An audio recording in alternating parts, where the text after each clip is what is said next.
hope you brought some of your blackberry preserves, Sally Phelps. I didn't forget, Lucy. I put up 200 jars last summer. Oh, 200?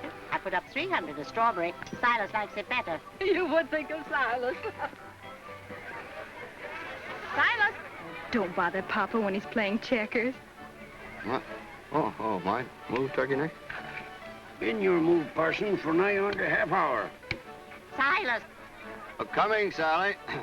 No tricks now, turkey neck. Yes, Mother? Undo this pagan thing. Mind you don't drop it. Tom Sawyer! Where is that harum-scarum nephew of mine anyway? Tom Sawyer! Gee, Tom, your Aunt Sally sounds kind of riled. Yeah.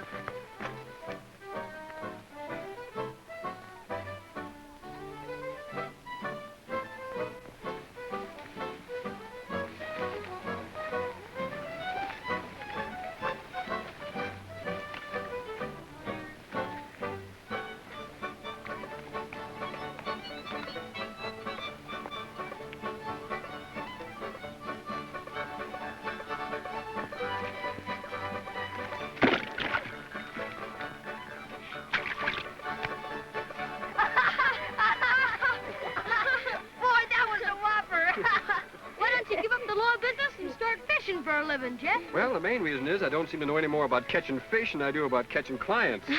All you gotta do is spit on your bait. Like this.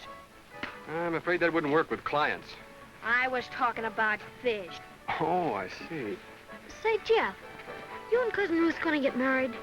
Well, I don't know, Tom. Leastways, not till I can afford to. It won't cost you nothing. Uncle Silas being a preacher. I'll bet he'd be glad to marry you free. Oh, people don't marry 'cause they can get a bargain. Do they, Jeff? Well, it's customary to like each other.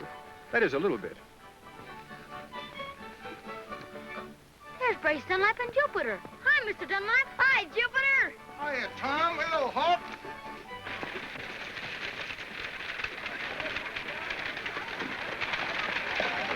Here, time up. I'm Mr. Dunlap. Well, Brace. Been longings? Just got back yesterday.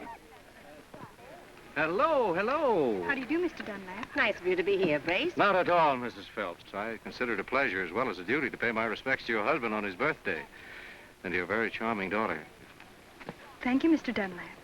Howdy, Brace. Well, a nice little picnic they're giving you, Parson. I don't deserve such an honor. You've worked hard for your congregation. This is the least they can do for you. You ladies will excuse us? Oh, and Miss Ruth, don't forget to save me a piece of your mother's famous rhubarb pie. Eat my pies, indeed. If I knew which pie he'd eat, I'd fill it with rat poison. Mother. Have you spoken to Miss Ruth yet? No, I haven't. I've decided against it. Well, a word from you would make things mighty easy for all of us. You're too old to marry, Ruth. No offense intended, Brace, but you and I look at a lot of things different, mighty different. No, Parson, I'm not so bad. A son-in-law like me would do you a lot of good in this community. With your permission, I'd like to address Miss Ruth.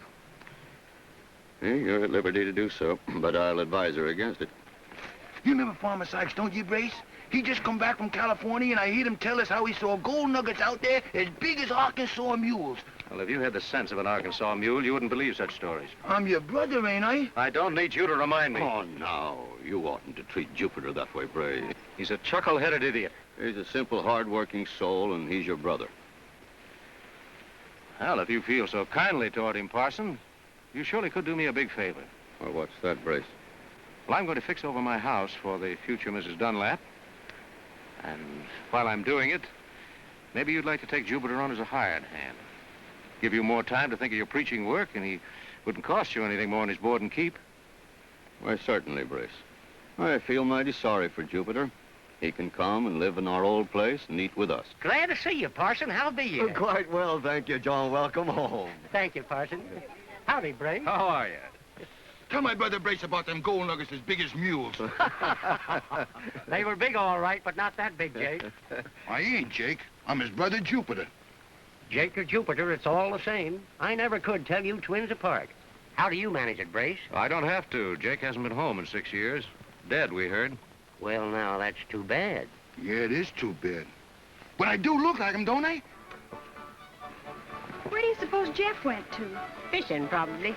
He says it helps him to think. About you, I guess. He's not thinking much about me or he'd be here. There, that ought to get a whopper. It will now.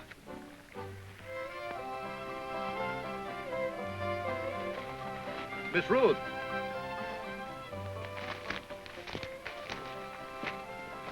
Forgive me for following you, but I just had to talk with your father. Yes, I know. I bet you can guess what we were talking about, can't you? I have a pretty good idea, Mr. Dunlap. But you'll have to excuse me now. Please, you must listen. Whoop, whoop, look out! I have the honor to ask you to... Hold him! Hold him! Don't let Why him did go. you do... She's a humdinger, ain't he? Look at him!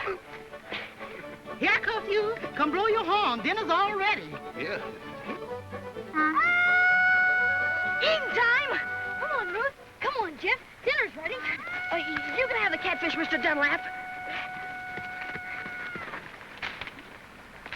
Folks, I guess you all know the purpose of this picnic is to honor Parson Phelps here on his 57th birthday. He's been farming on weekdays and preaching to us sinners on Sundays for the last 20 years. And if there's a man in this community that everybody loves, it's him.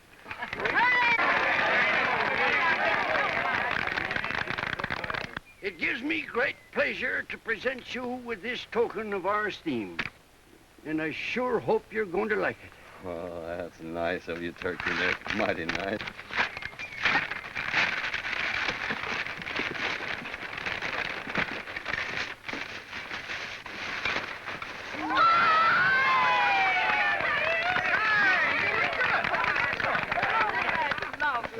Now, let us return thanks for the food we're about to receive. For the many blessings thou hast so graciously bestowed upon us, we are grateful. We are grateful that in thine everlasting mercy thou hast granted us continued life. Deliver us from the burden of small things. Make us strong as the hills about us, as fruitful as the trees, and as productive as our soil. We offer thee, O Lord, our humble and grateful thanks for the food we're about to receive. Amen. Hey, come on, pass down that jam. Pass the chicken.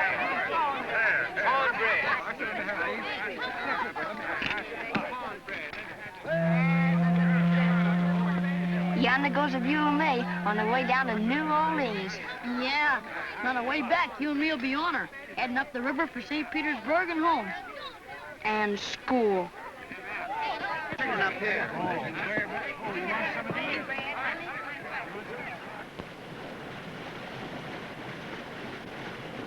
You'll have to study hard this year, Huck, or else Aunt Polly won't let us go traveling again.